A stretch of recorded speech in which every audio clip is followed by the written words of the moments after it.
Good evening, everybody. I welcome you all for the today's Knowledge Tuesday session. I'm Sumitra from HTIC MedTech Incubator hosting the session.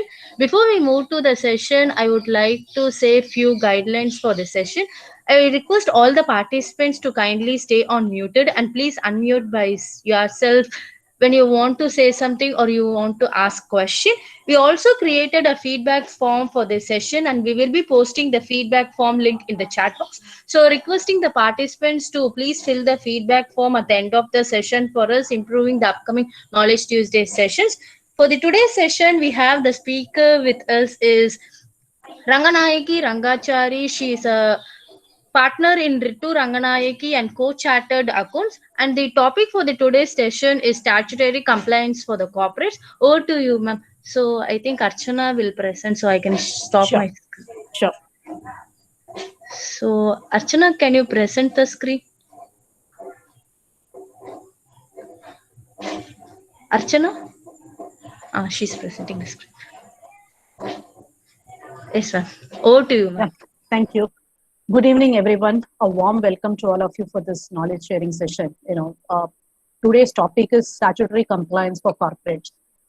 We have ensured that this session gives you a bird's eye view of the statutory compliances for the corporates, the special features of corporates, how a corporate is different from any other form of organization like a sole proprietorship or a partnership. So the end of the day, the session is supposed to give you a knowledge on what compliance is, why we need to do compliance, and what are the perils of not doing compliances. So feel free to ask any questions in the middle of the session. We will stop and answer your question. Can we go to the next slide, please?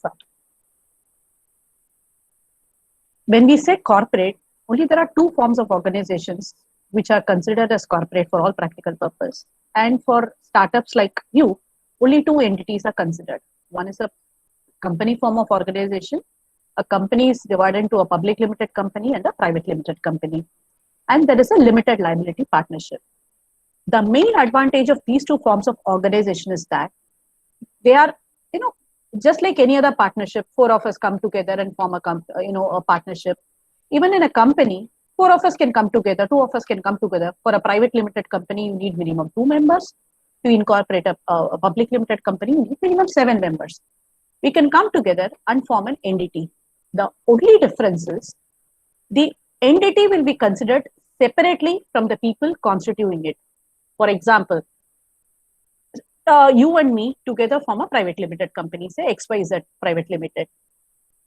Though we both are the owners of the company, say we are 50-50% shareholders, the company will be considered as a separate legal entity apart from us. Whereas in case of partnership or in a sole proprietorship, there is no distinction. The partners are jointly, severally liable. In a proprietor, the proprietor is liable. In case the proprietorship is not able to pay any liabilities, then the personal assets of the promoters are held responsible. So the beautiful feature of a company form of organization or an LLP form of organization is it's a separate legal entity. It goes back to the very old case law, Solomon versus Solomon, which says that if a company is incorporated with say 1 lakh share capital and the company incurs a liability of say 10 lakhs, the owners of the company, the shareholders of the company are liable only to the extent of 1 lakh. They don't have to contribute anything more than that. In case if the same shareholders have given a loan of say 5 lakhs, their loan will take precedence over the sundry creditors. Now you will ask me the question, if that is the case, why so many promoters are in problem? That is because you give your personal guarantee to banks and financial institutions for borrowing. But otherwise, this separate legal entity ensures that your personal assets are completely protected from, the corporate liability. Another big important advantage is limited liability. So that means if I have incorporated a company with you and we have decided to put 50,000 each, I will not be held responsible to contribute 50,000 1 rupee. I will contribute till 50,000. My liability is extinguished. I am not expected to put anything more out of that. So this limited liability is something which attracts, businesses to form a limited liability partnership or a company form of organization. As I mentioned, artificial person comes from the separate legal entity. So the promoters of the company or the owners of the company or the shareholders of the company are considered separate from the organization. So the company gets its own status. It is considered as a separate artificial person in terms of law. The only exception is that lifting of corporate veil. I'll tell you what is lifting of corporate veil. For example, a company is formed just to defraud banks, to defraud their creditors. In such extreme cases, the courts will lift the corporate veil. Corporate veil is a very thin veil which distinguishes the company from the members constituting the company. So if the intention of the promoters of the company was to form, to defraud government or financial institutions or creditors, courts can lift and then say the company is not different from the people constituting it. They are one and the same. But except for this exception, company is an artificial person. Company's assets are company's assets. Company's liabilities are company's liability, and it is not of the shareholders. Another beautiful form of feature of a company form is separation of management and control. If you are a sole proprietor, you're so engrossed, you will be trying to control the company, you will be trying to promote the business and things like that. Whereas in company form of organization, there is separation of management and control. That means there is a shareholders at the bottom of the pyramid who controls everything. Then there is a board of directors. They get the powers from the shareholders. So whatever powers is given to the directors by shareholders, they can act within the scope of that. If they go beyond that, then they incur a personal liability. Otherwise, they are well protected by the rights given to them by the shareholders. So the separation of management and control is a very important feature. With even all these features, the risk-bearing capacity of a company is far better than an individual or a partnership. In case of partnership, there is a joint and several liability. What do you mean by joint and several liability? We have 4 partners in a partnership firm.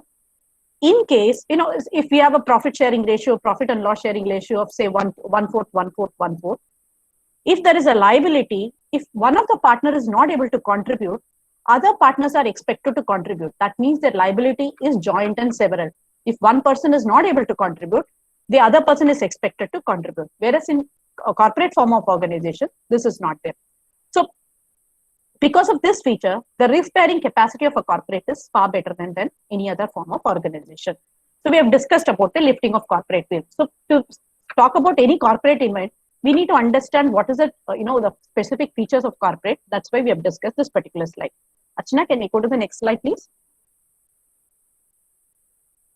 Having discussed about the features of a corporate, we need to understand, as I said, the shareholders are the owners of the company. They collectively take decision.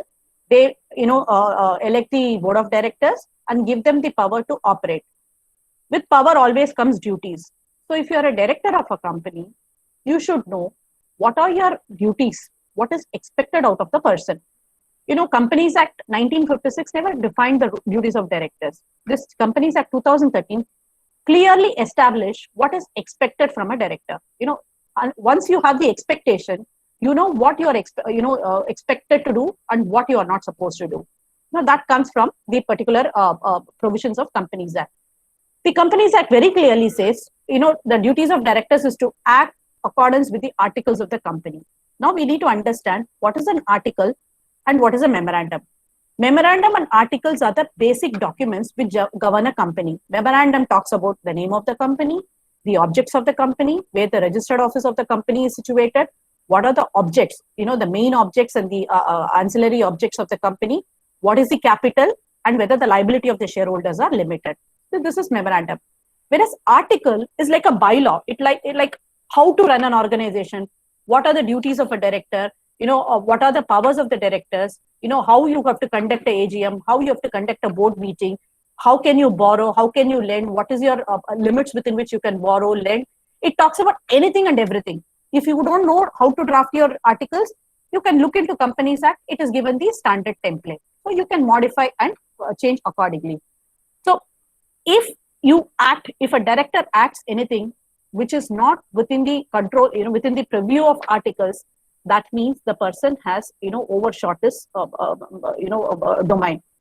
Anything which is done beyond the articles is a personal liability of the directors, because the shareholders have said, the articles have said very clearly what you can do, what you cannot do.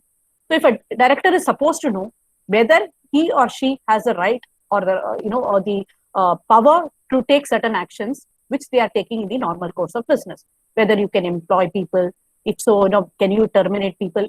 Articles is a very broad thing. It doesn't give you the minute things.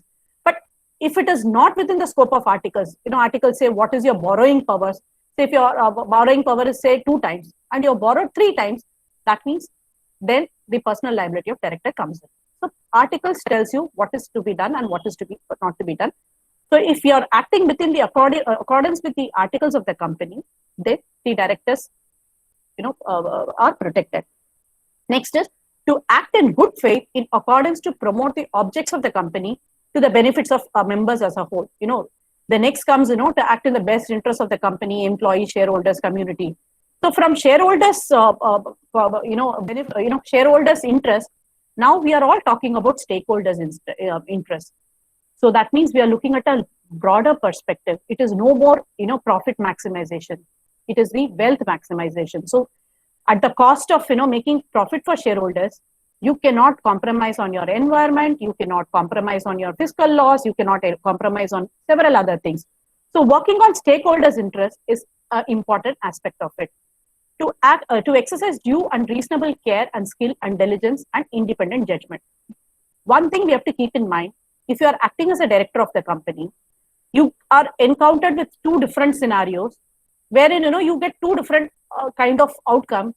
Think for a moment and understand, as an individual, if you have done it for your own organization, for your own business, what kind of proprietary things you would have applied. If you apply that and take decisions, most of your problem is solved. So you have to apply your care, due diligence, and independent judgment. That is very important. Why independent judgment is, we'll come in the next 2 points. To avoid direct or indirect conflict of interest. If I'm a director of a company and I'm supposed to enter into a contract with another company wherein, I'm the major shareholder, and if I pass on any benefit to that company, that means I'm not, I'm acting against, there is a conflict of interest. I'm not acting in the interest of this company. Any transaction between the companies have to be at arm's length basis. This is what is specified time and again in various laws, whether it be Companies Act, whether it be Income Tax Act, or whether it be, exchange control laws. So if there is an arm's length transaction, then you are secure. To avoid conflict of direct and indirect conflict of interest, which we've discussed, to avoid undue gain or advantage either to himself or relatives, partners, or associates. Okay, I'm not taking any advantage for myself, but I gave the advantage to a company wherein my spouse is a major stakeholder or a director. That is also not there. Companies Act defines certain relatives. So if you are dealing with such relatives or in the organizations in which they are the key manager personnel or the owners or the directors, then you need one thing is a basic mantra. Anything which is done at arm's length basis, if you have done it as an independent person, then that is acceptable. So if there is no ulterior motive, personal benefit, everything falls in place. Not to assign his office to any other person. So directorship is something which is not can be assigned. It is your own and sole responsibility. In the absence of a director, you can have alternate directors, additional director, but the director cannot assign his responsibility. This slide may not be that relevant for today's discussion, but having understood the duties of a director, then you will understand what compliance and what non-compliance is all about. So once we have the foundation in place, then all the other things will fall in place. Archana, can we go to the next slide? Now, this slide is linked to my next slide, which says every year when we do the audit of the account or audited accounts of the company and we present the annual accounts, there is a director's report issued by the directors. In that director's report, it covers a lot of things. How the company fared in this year, whether there are any litigations against the company, whether you have done very well, if there are any limitations, why limitations, and things like that. Whether you complied with statutory laws, is there any notice which is received by the company or any penalties paid. Along with that, there is one statement called Director's Responsibility Statement. In that Director's Responsibility Statement, the director says, we have chosen the accounting policy in consistence with the laws. We have applied them correctly. The last point, which says the directors have devised proper systems to ensure that compliance with provisions of all applicable laws that are under such each systems are adequate and operating effectively. To say whether you have complied with laws, first you should know whether what all laws are applicable to you. Then only you can say whether it applies. And today, India has got multiple laws. Though we are saying ease of business, we are going towards ease of business, but still we have multiple laws in multiple areas. You may not even know, sometimes you have not complied with certain laws. So unless until you have systems in place, a checklist in place, your compliance officer comes and tells you what we have done, what we have not done, you will really not be in a position to give this statement. Because when you are giving a statement in a public forum, in an or director's report, you are expected to take some onus for it. So, for example, I don't care, I don't even know what laws are applicable.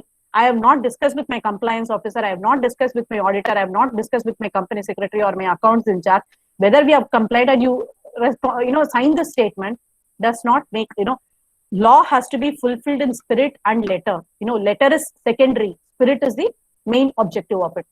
So to give this statement, you need to understand what compliances are applicable to you. Can we go to the next slide, Archana?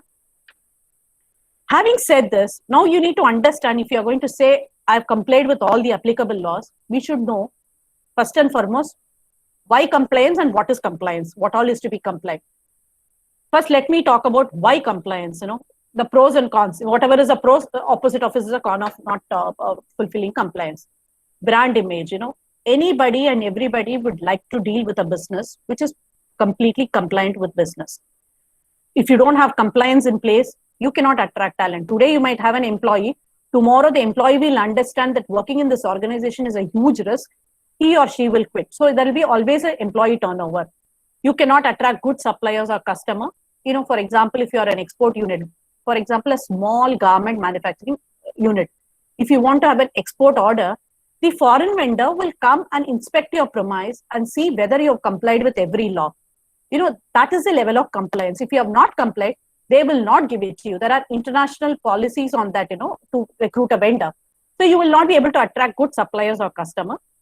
Government subsidies will not, will be given to you if you are able to comply with the, regulations.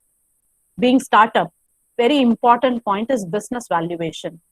A company which is compliant with laws will always have a better and attractive valuation compared to a company which has not complied with the laws.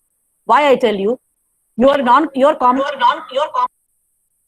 non-compliance might be worth 1 lakh rupee. If you go for compounding, there could be a penalty imposed by some authority for 1 lakh, 2 lakhs.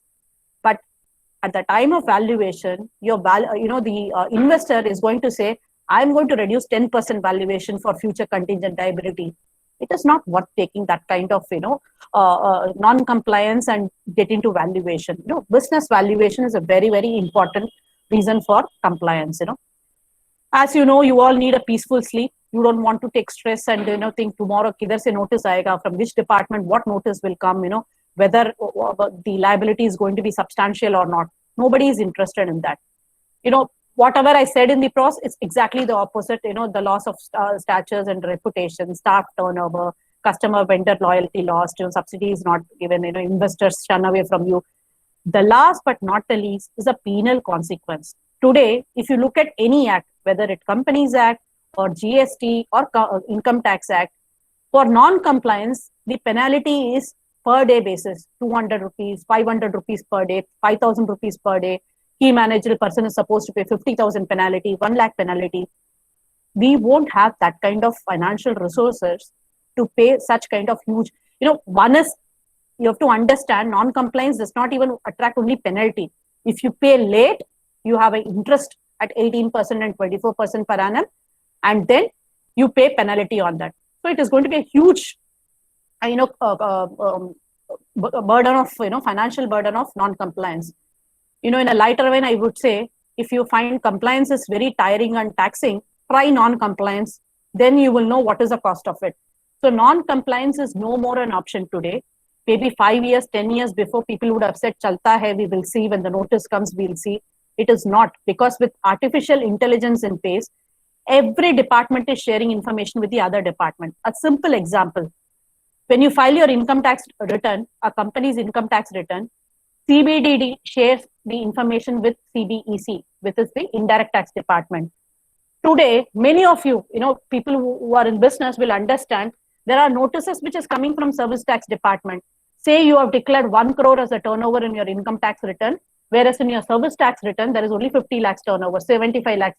See, some errors could be genuine. It may not be an error, that could be a reconciliation.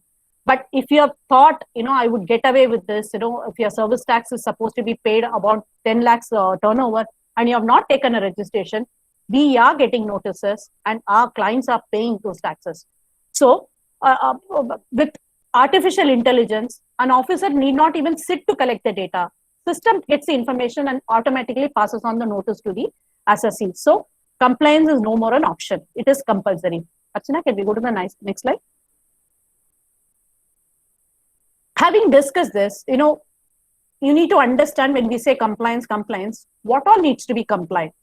There are various laws in this country and everything and anything is expected to be complied. But there are certain major ones, non-compliance of it, which attract huge, penalties and prosecution. Some of them are minor. They may not be that serious. But end of the day, to know whether we have complied or not, there should be systems in place. You should have a good accountant, in-house accountant, or a consultant, or a chartered accountant, or a company secretary, or a lawyer who tells you what all you see. End of the day, you all will run the business. You will say, if I look at compliance, how am I going to run the business? If you have process in place, your risk mitigation is taken care, compliance will automatically fall in place. Compliance need not be looked as a burden. For example, 2-3 years before GST came in, we used to file service tax return on half-yearly basis, quarterly basis. So what happens? Our books were never ready at any point in time. So your MIS was not there. You were not able to understand whether you were making adequate profits or not. With GST coming in, you are doing a monthly reconciliation, monthly filing. So you also know whether your bottom line is there, your top line is fine, where all you can do cost cutting or which all products you can explore. So compliance is a way of, expanding your business. Compliance need not be looked at as a burden as such. What all is to be complied? To know that, you should understand the industry or the area in which your business is operating. Like, for example, if you're into manufacturing of drugs, Drugs Control Act is there, your IP Act is there. This, you need to understand what is specific to your industry. Similarly, if you're a real estate, a construction agent, then RERA is there. Similarly, if you're a sugar mill, you have other laws, local laws there. So you need to understand what is your industry specific laws, which is applicable to you. Then depending on that, what is to be done. So first you understand the business and the industry in which you are operating, what all rules and regulations and laws are applicable to you. Now, the question is, there are multiple acts. There are some central acts, there are some state acts. First, you understand what all is applicable to you, what all central acts and what are state acts. This is something specific to industry. After this, the next all acts which I'm going to talk is all specific. It's not specific for any industry. It is common for every industry, like corporate laws. What is there in corporate law? Companies Act and SEBI. SEBI Act may not apply to many of you unless until you are a listed company. SCRA will not apply unless until you are a listed company. But Companies Act is a major act to be complied by you. Labor laws. This is another big area. There are multiple labor laws in India. Some of the acts, even, best of the professionals may not realize, in Maharashtra, we used to have something called as Maharashtra Labor Welfare Fund. When we started our career, we never knew there was an act like this. Suddenly, one inspector landed up in our place, and then we realized, hey, there is something to be complied. We started complying. So some of them may not be evident as such, but we should find out what is applicable to us. Fiscal laws, which is your direct taxes and indirect taxes laws. Environmental laws, environmental laws are becoming more and more relevant today, and because of the multinational agreements, the partnership and things like that, environment laws are becoming more and more important. Exchange Control Act. This is basically of FEMA, FERA, FCRA, or Prevention of Money Laundering Act. All those things have to be understood. Information technology. We are living in this age of information technology. This act is becoming more and more relevant to us. We need to understand. Archana, can we go to the next slide? Having discussed a broad framework in which we operate, 1 hour is not sufficient to discuss about compliance, but we will understand what all needs to be complied. That's it. First, I will take a major chunk of Companies Act, which is a major act which needs to be fulfilled by corporates, private limited company and public limited company. You need to, this is something as startups, as, people who are venturing into your business or, few years into your running your business, you need to understand, because this is where major non-compliance comes. And today Companies Act comes with everyday penalty. And right now, there is a waiver scheme going on till 31st December. So people are filing without late fees. But otherwise, this is a very costly affair. So it is better to comply in time and save your cost rather than to comply delayed. For delay by for up to 30 days, there is one-time penalty. Beyond 30 days, there is 2 times penalty. Beyond that, it is 5 times, 10 times. There are up to 12 times of penalty. So if your 500 rupees is your normal filing fees, imagine 12 times of 500 rupees you are going to pay. If the fees is 5,000, imagine 12 times of it. So the maximum is 50,000 and things like that. So non-compliance is not an option. Let's talk about, broad compliance is required under Companies Act. You need to have your quarterly board meetings. If you're a small company, then you have to have 2 board meetings in a year. Your minutes have to be there in place. You have to appoint an auditor within 30 days of incorporation. And then in the first AGM, you are supposed to appoint or reappoint an auditor for 5 years.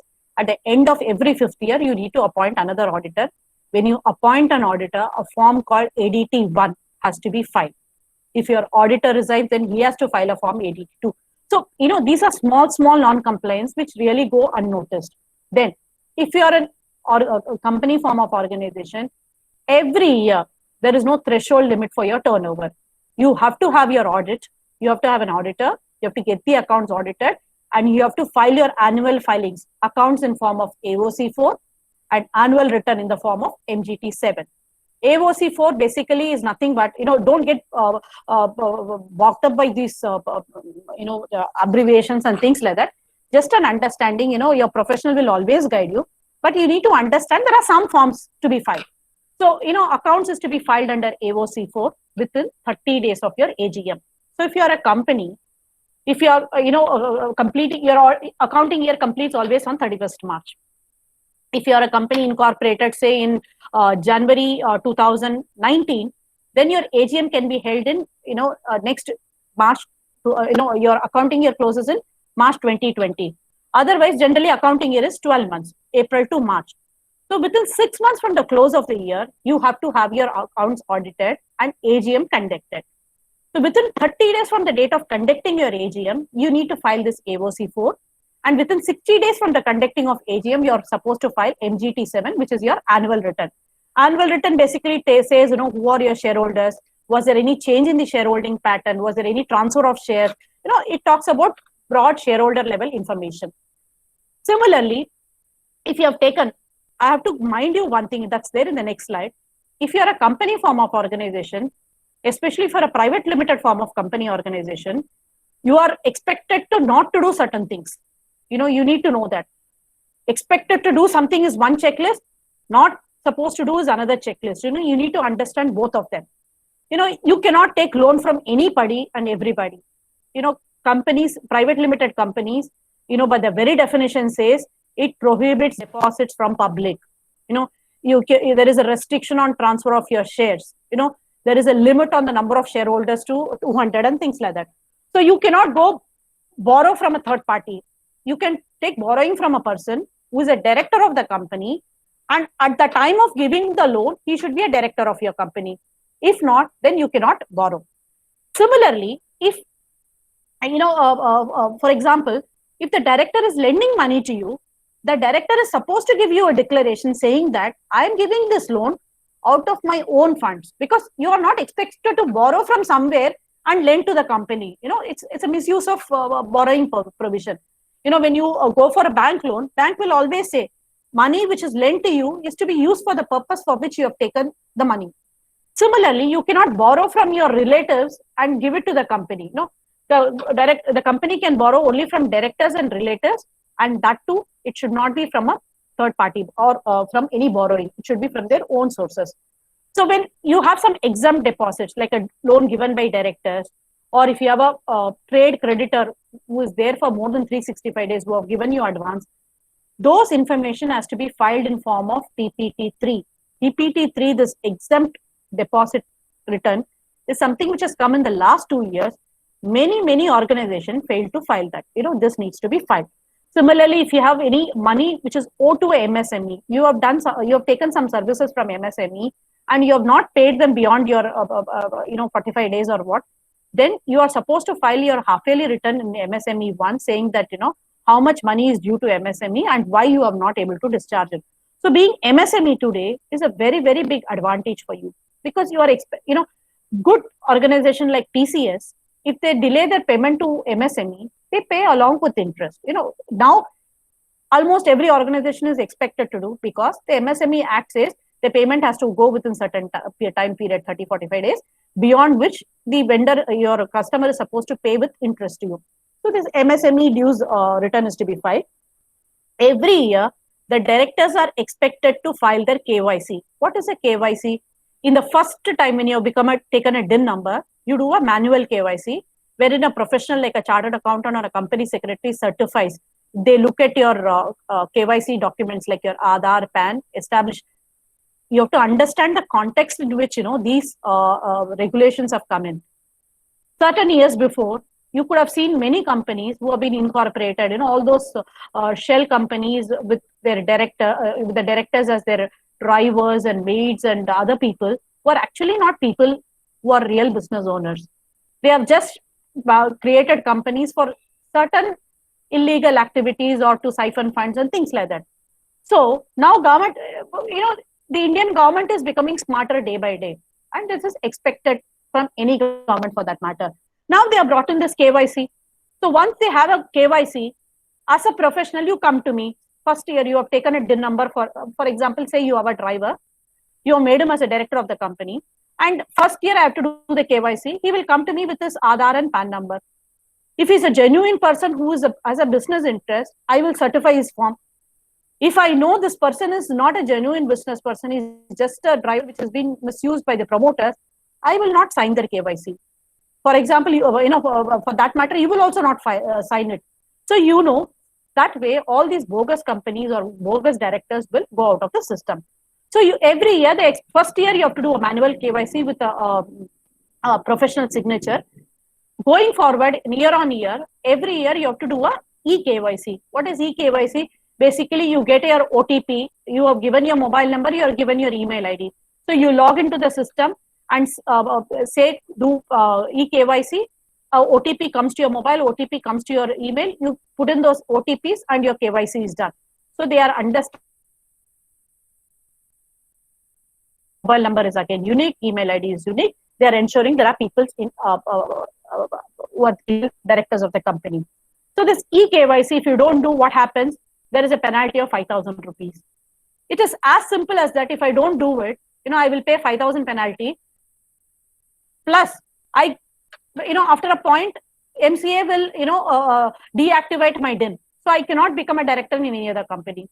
So these are the real problems. And if I don't do compliances, then I get the risk of not being a director forever, or 5 years. When you're disqualified for 5 years. So 5 years, I cannot act as a director in any company. So the small compliance like director eKYC, people omit or forget to do that. Because of that, there are various consequences.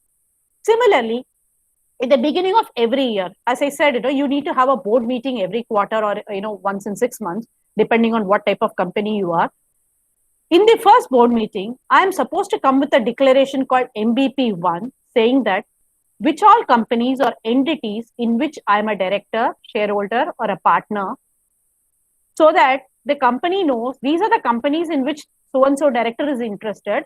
If there is any business which is coming up with that company, we know that the director will keep quiet, or, when he votes, we know that he has got some interest and decision can be taken accordingly. So disclosure of interest is to be done. Many times when we go for due diligence for, investment in startups, these forms are not at all there. These forms have to be there. It should be a part of your minutes, and, the system has to be in place. If it is not there, then these are the small points which give problem for you for valuation. Similarly, I hold shares on behalf of my husband or my father or somebody else. In that case, I am not the beneficial shareholder. He might have given, invested through me. Then in that case, I have to file a form called Ben 1 showing whoever is the beneficial shareholder. In that case, what happens? You understand who are the real shareholders behind that. Now Companies Act also says that you can't make investment in company beyond 2 layers. So, now Indian laws are becoming very, very tight, watertight, in the sense they are giving you a framework within which you can operate. Gone are those days you could operate it any way and every way and think that, nothing will happen to me. Today, as I mentioned in the beginning, artificial intelligence takes care of it. Now there is a pact between MCA and Income Tax Act. They will share information. There is already a memorandum between CBDT and CBEC to transfer information. Similarly, they will share with every simple example. You have taken your GST registration. Many of the people have not paid their profession tax. Now, the profession tax department is sending notices to people saying that we understand you have your GST registration number, and we don't see your and the notice comes as a courtesy reminder, a gentle reminder saying that you have not taken any PT registration. Can you please explain? Do you have any choice? You have to go back and take the registration.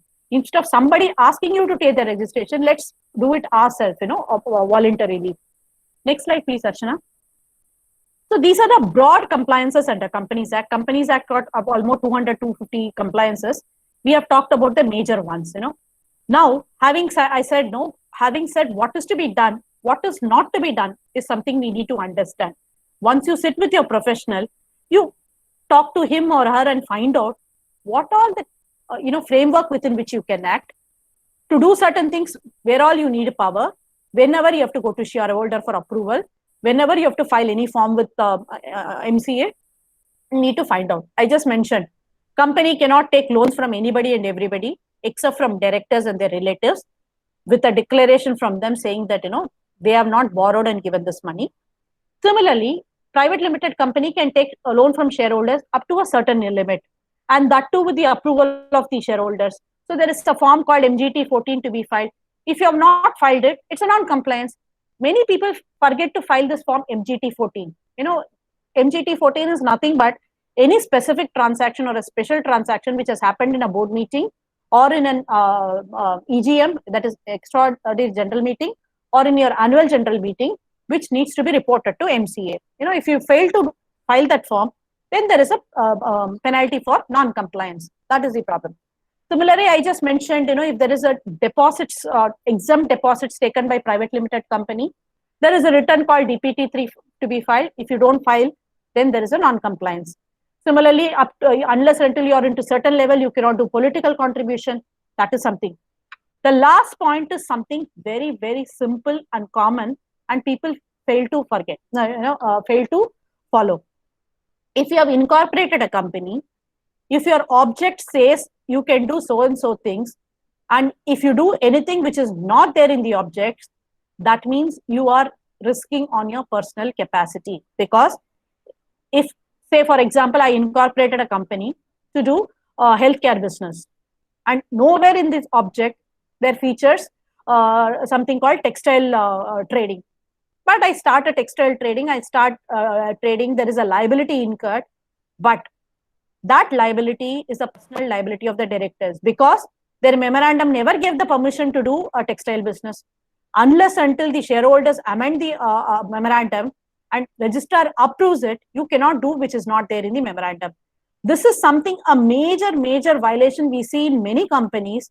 They don't even know they are doing business which is not there in the object clause. As an auditor, this is the first thing I see. As a company secretary, this is the first thing I see. This is a problem. What is not there in the objects, what is not there in the articles, the directors start doing it, then they land up in their personal liability. Next slide, please. These are the broad compliances under Companies Act. Next, corporate laws. Archana, can we go to the next slide, please? The next one we talk about the Securities Exchange Board of India Act. Under Securities Contract Act, we will not get into this act because this applies to listed companies.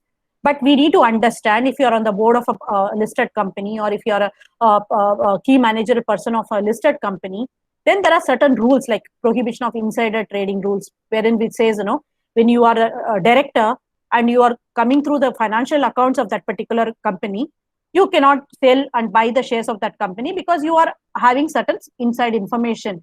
You cannot make undue profit because of the information you have. You need to understand that there are certain obligations and disclosures required under the LODR rules. Those need to be done. We are not getting into this,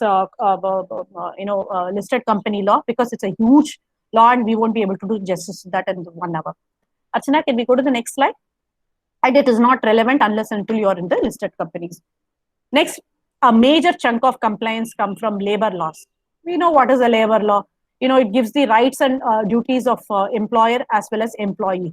So, when we talk about right, there is always duties. When we talk about duties, there is always rights.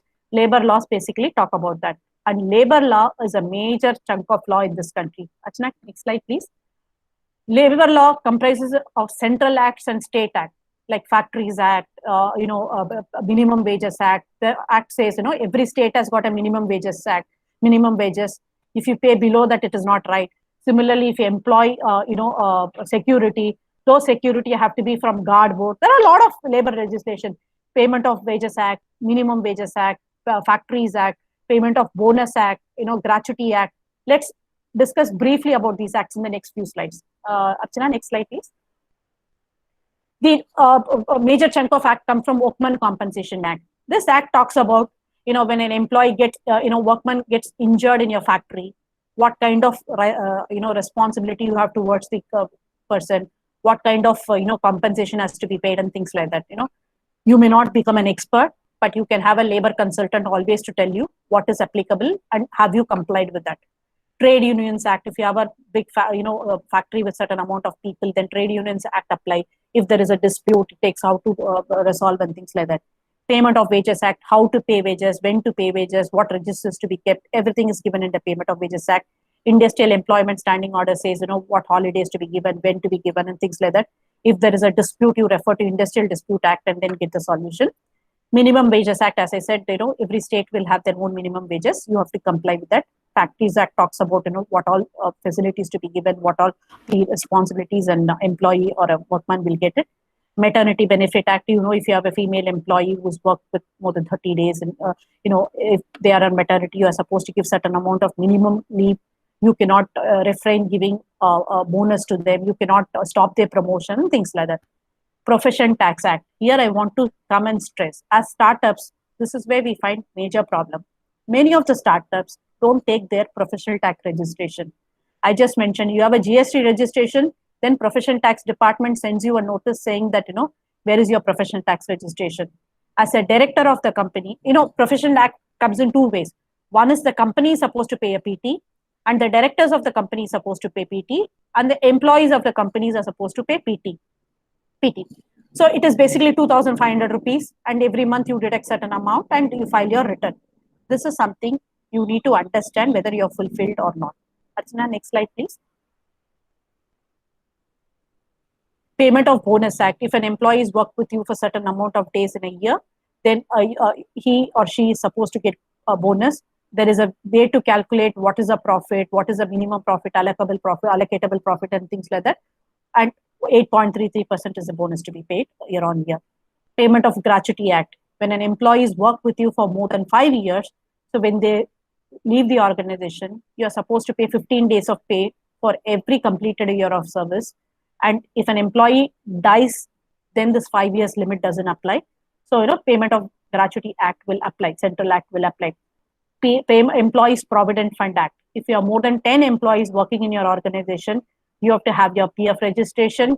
Company will contribute 12% of their contribution. Employees will contribute their 12%. This is the retirement kitty of an employee. Today, with even government coming out of, the pension criterion, PF and NPS are the only source of retirement benefit for employee. It is better to have, as soon as possible. Similarly, employee state insurance. India is a country with least amount of, labor welfare, social security. If you're, if you have certain number of employees below certain threshold amount of salary, then you are supposed to have your ESI registration, and every employee will get their ESI card. In case of their health issues, they can go to the local ESI hospital and get their treatment done. This is the only way you can provide social security to your laborers and people with lower amount of income, because they cannot afford to go anywhere and get the treatment the way others can afford it. Last but one, POSH is a new child. Any organization having 10 or more employees is supposed to have a POSH Act. This is a Sexual Harassment of Women at Workplace Prevention, Prohibition and Redressal Act. It's a new child. If you have more than 10 employees, you are supposed to have this internal committee. The committee should be headed by a female employee. You should have an external member represented in that. They are supposed to take any of the cases. You have to understand this doesn't apply only to employees in your organization. If your employee go to your vendor's office, if your employee goes to your customer's office and still they face any problem, it applies to you. You can take refuge in POSH Act. Similarly, a Swiggy person comes to do a delivery of food and he misbehaves inappropriately or whatever, then you can complain to Swiggy under this particular act. So this is something which is taking a very big shape, and corporates are realizing the importance of it. Currently, it is pro-women. There is no, but they are trying to get it gender neutral. But as of now, it is a pro-women act. It applies only for women. Shops and Establishment Act. If you are an organization, if you have less than 10 employees, you are supposed to intimate and take an intimation, a number. If you have more than 10 employees, you are supposed to have registration and fulfill the formalities. Shops and Establishment License, which is called Gumasa license, is something many of the startups fail to take, which is very, very important. Archana, can we proceed further? Next slide, please. So labor laws is a major part of the act, when you're running an organization, especially if you have more than 10 employees, you have to understand, you have to fulfill that. Then what are the other compliance under fiscal laws? Direct tax and indirect tax. Under direct tax, we have Income Tax Act, and indirect tax, we have customs duty and goods and service tax. Archana, can we go to the next slide? In direct tax, we need to understand there are two types of compliances. One is when you make profit, you file your return. And why you need to file return, I have to tell you, every corporate, whether you make profit, loss, you have to file your return. This is something you file a non-compliance in many sites. In the initial years, you fail to forget your return. You have to file your return. If you are a director of the company, then you are supposed to file return under ITR Form 2. Generally, people file it in ITR 1. You need to file in ITR 2. Then if you are making profits, you have to pay advance tax in the middle of every quarter, 15th June, 15th September, December, and March. And by 31st March, you are expected to pay almost all the taxes. If you are making any payment to a vendor in cash beyond 10,000 in a particular day, then the expenditure will be disallowed to a certain extent. So you are not expected to make cash payment beyond 10,000 rupees. Similarly, you cannot take loans in cash beyond 20,000 rupees or pay a loan in 20,000 rupees.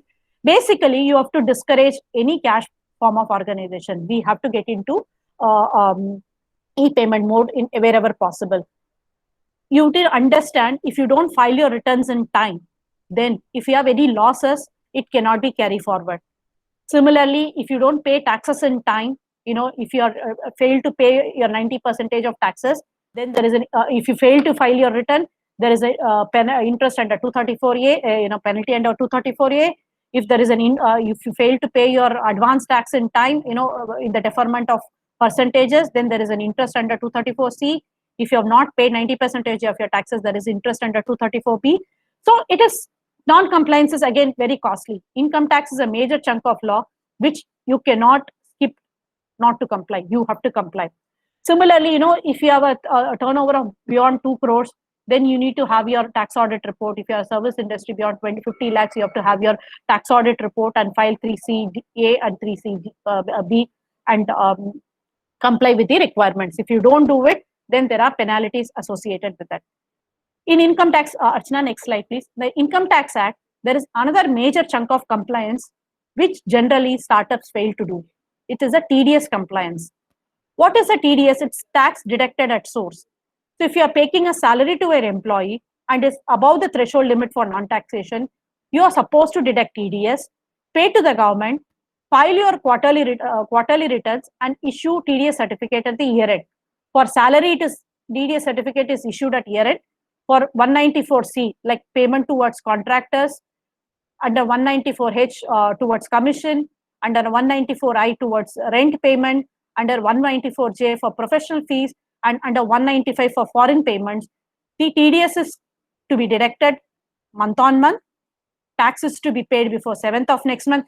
Everywhere, even in salary, you have to deduct tax for the month and remit it before 7th of next month. You have to file your returns quarterly. So for the month of April to June, the return is to be filed before 31st July.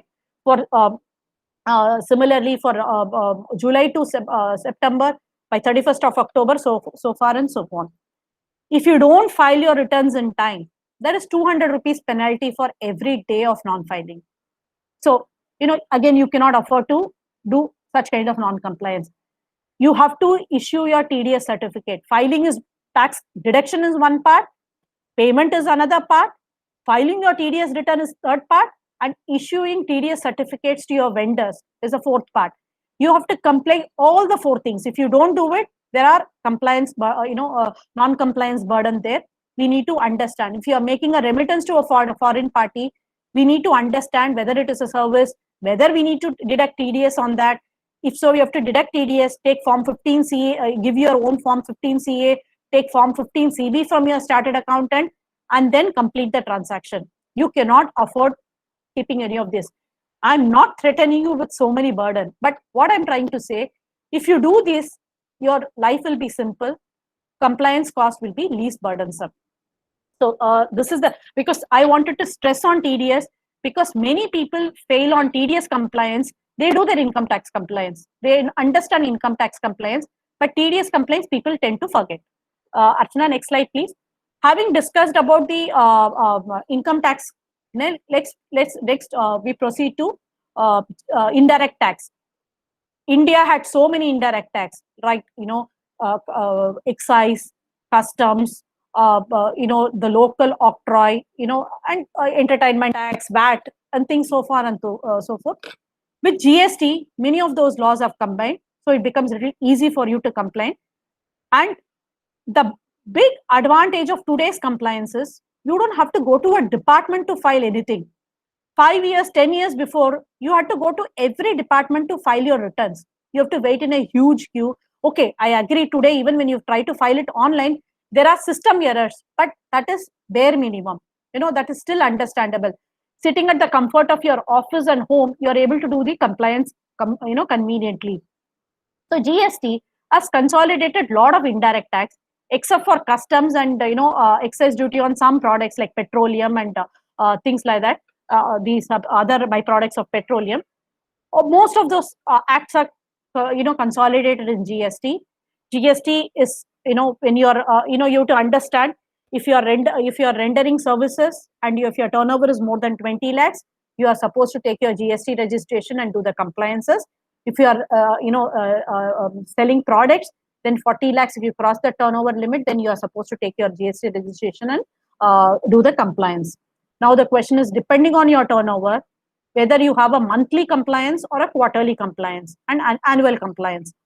So if you are less than 1.5 crores turnover, then you can afford to file your GSTR1. GSTR1 is nothing but your outward turnover liability. If I have done some sale to my customer, the details of my customer, what is their GST number, what is the value of invoice, how much is the GST applicable on that, those information are uploaded on quarterly basis. But if my turnover is more than 5 crores, I do a monthly compliance. So every month before 10th of next month, I file my outward return. Then I take the input credit. So you have to understand the big advantage of GST is I get the input credit. That means there is a value added tax. So for example, if I have a turnover of 100 and I'm supposed to pay 18% GST, my liability is 18. But in case to render the service of 100, I have some input in the sense I've taken some vendor services in form of services, or I purchased some materials. Say if it is for 50 rupees and I have paid 18% GST on that, that means I have 9 rupees GST paid to my vendor. I can use that 9 rupees against this 18 rupees liability. Ultimately, I will pay only 9 rupees to the government. That means there is a value addition. There is no cascading effect of tax on tax. So tax gets value added every time. Another big advantage is before GST, we had local VAT and things like that. So if I have purchased in Tamil Nadu, that VAT cannot be used to for my sales in Maharashtra. But now with GST, I sell in Maharashtra, but I've taken input from Tamil Nadu. I can set off and then pay the net tax. So there is a movement of tax from one state to another. GST is a destination based consumption tax. So, the input gets very fungible. It keeps moving from one place to another. Ultimately, wherever there is ultimate service, they pay the taxes. It itself calls for one full session to be discussed on GST. So in GST, I need to file my GSTR1. GSTR2 is not applicable currently. I filed my liability through GSTR3B. That is the liability return. So whatever is my outward turnover minus whatever is my input available, net tax I pay and file under 3B.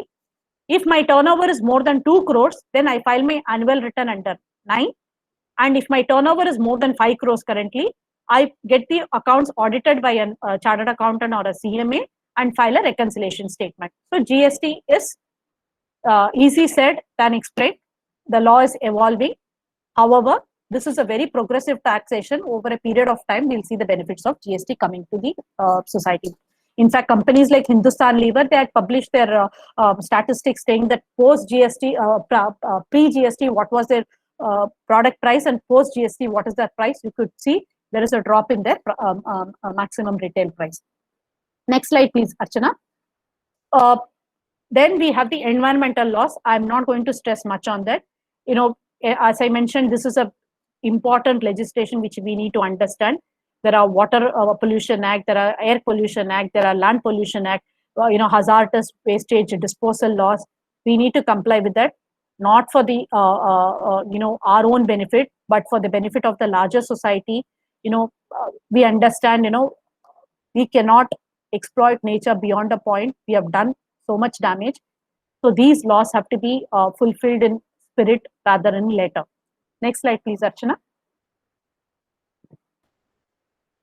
Last but not the least, Foreign Exchange Management Act. This is the exchange control law. If you have an investment coming from abroad as FDI, you need to understand the compliances under FEMA. FEMA is a very progressive act. In India, used to have a exchange controller. Now we are coming to a liberalized economy. Now you have your liberalized remittance scheme, LRS scheme, wherein up to $250,000 you can remit every year. A lot of investments in India are coming under 100% FDI. ODA is allowed, under automatic approval for many countries, except for some countries which have neighboring borders, land borders with India, like Pakistan, Bangladesh, and things like that. But otherwise, FEMA, from controlling the foreign exchange, it is now coming to helping the development of foreign exchange economy in this country. Next slide, please, Archana. So when we have foreign investment coming in FDI, we need to understand what compliance have to be made. Like we need to file, FCGPR. When the shareholders of a non-resident is transferred to a residence and vice versa, you need to file form called FCTRS. And if you are taking borrowings from abroad, you have to ensure that you are fulfilling ECB guidelines. And FEMA is something which regulates the foreign exchange in this country. So if you are going to make a remittance, you cannot make beyond the ceiling. There is a ceiling and a floor. If you are bringing in money into India, there is a floor below which you cannot bring in. So whatever money due to this economy has to come to this economy. So that is what is being taken care by these pricing guidelines. So you should know the pricing guidelines where you can pay the bare minimum, where you have to pay the maximum. We have to understand the ceiling of floor and a cap and fulfill it accordingly. Next slide, Archana. Now, having said all those things, you could understand the picture in this. I pulled out a article from Times of India. It says it is a latest article in the sense to 2020 article only. It says in India, manufacturing companies need to up to 2,000 complies under various law. If you see the law, maximum is in Companies Act. SEBI and SRA is 125, Factories Act is 212, FEMA is 91, income tax is 91, Foreign Exchange Trade Act is 59, and GST is another 50, 60 compliances. So if you are able to comply with these major acts, major part of your compliance is taken care. See, the purpose of today's session is not to threaten you that there is so much of compliance, but the purpose of today's session is to make you understand compliance is an integral part of our business life. We cannot afford to miss it. And with this picture, you can understand of these new books, there are certain old books. Some of the laws in India are very old, as to 1971 and 65 and 56. Those laws are progressing, they are evolving. But till such time they come to the new age reality, we are still complying with certain acts which are very, very old, primitive for all today's practicality. Some of the labor laws, if you see, they are very primitive. But government is trying to come up with a labor law code. What is a labor law code? It is, instead of an act, it is a combination of several acts. Once you have a labor law code, just like GST, taking out a lot of indirect taxation and bringing in a few. Similarly, a lot of labor laws will go and you come into a labor law code when compliance will become easy. Government is also trying to go to ease of doing business. Currently, the only ease of business we can see is sitting at the comfort of your home and office, you are able to file. You don't have to go to every babu for every approval. To get a factory license, license, to get a shops and establishment license, to get a PT registration, to get a service tax registration. We used to go to the offices of government departments and wait for weeks to get the registration. But today, all those registrations come online without paying any bribe and at a click of a button. That is the kind of transparency today we are trying to talk about. Yes, we are several miles behind, but still we are some steps ahead. So going with this pace, probably, we'll become a progressive economy maybe a century, a decade later, where, ease of doing business will be far, far better than what it is today, with faceless assessment. So I don't have to face my officer. I don't have to go explain it to him. I don't have to take a briefcase or suitcase to, get my things done. With my knowledge of law, I will be able to do my business. That is what. So all you need is good compliance persons in your organization, as your consultants, as your chartered accountants, as your company secretaries, and your lawyers. That takes care of your requirement. As business owners, you don't need to know everything. All you need to ask your compliance people 1-2 page checklist saying that what all is applicable to me, whether you have all complied with that, and if so, give me the checklist, what is complied and what is not complied. Accordingly, you can take your business decision. So that is the aim of today's session, to just give you a bird's eye view of what compliance is all about and why compliance is required. I think hopefully it serves the purpose of what we discussed. Archana, can we go to the last slide? I think this is the end of our slide. That's it. So any questions, we can take it out. Thank you, ma'am, for the presentation. So we have a couple of questions in the chat box. So we have question from Jnana Krishnan. Jnana Krishnan, do you want to unmute and go ahead with your question? Yeah, good evening. Yes, good evening. Ritu, madam. Yes. Am I audible? Yes, sir. Yes, sir. Very much. Yeah, I actually, my first question is, what are the mandatory compliance for a private limited company in India? But the list you have given is very exhaustive. Yeah. And I would just request you to give me a checklist to my email ID. And also, if you can share it also to others, it will be very, very useful. And my second question also is, how does a regulatory compliance differ from a statutory compliance? And these also the very important ones, the broad ones, I would like to know in a very short points from you. So the regulatory compliance are basically asked by various statutes, as I mentioned. So, some of them are not that risky if you don't comply, but the major ones, what we discussed, do call for compliance. So all you can do is, as I mentioned, right from the industry perspective, you have to sit with your company secretary or whoever in your own organization or your consultant. Once you start your business, first have a checklist of what all compliance is to be done. That checklist will keep on growing day by day, but at least the basic one which needs to be compliant. Once you do that, you have a peace of mind. Yeah, recently I've incorporated a private limited company as Remco's Medical Technologies Private Limited, which will be manufacturing the medical equipment.